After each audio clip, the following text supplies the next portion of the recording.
Și Europa trecut, ștașe. Și zici că amestecă. Dar asta. Now we move on to our next news. According to North Korean state-run media, Chinese Foreign Minister Wang Yi has met with North Korean Foreign Minister Choe yesterday in Beijing. This marks Choe's first visit to China in her capacity as North Korean Foreign Minister and the second meeting between the two within a month.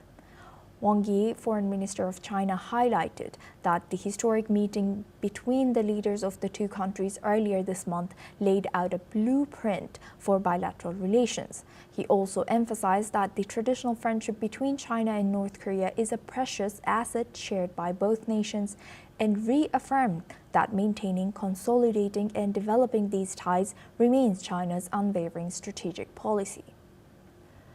Choe further stated that as North Korean leader Kim Jong-un has emphasized, the friendly sentiments between the two countries will remain unchanged, regardless of shifts in the international situation.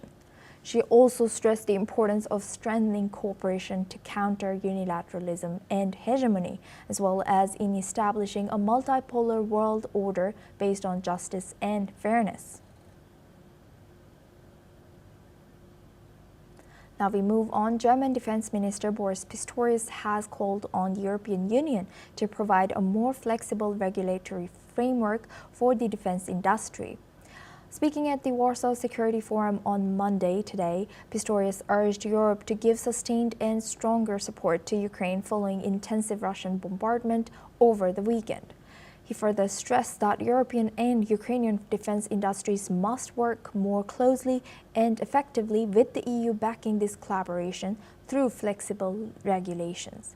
Let's listen into what German Defense Minister has said. We all have to provide sustainable support to Ukraine, more resiliently and more forcefully than in recent months. The European Union must back this by providing a much more flexible regulatory framework for the defense industry in Europe. This is the only way to quickly scale up our production capacities and, as a consequence, our deliveries to Ukraine.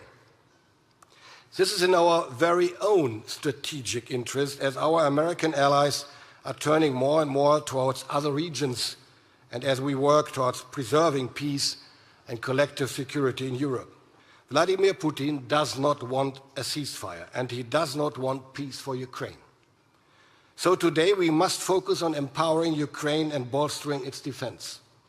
The strongest security guarantee for the moment will be world-class equipment, sufficient resources, and extensive training for the Ukraine armed forces. Ladies and gentlemen, Germany continues to stand firmly by the people of Ukraine. Our goal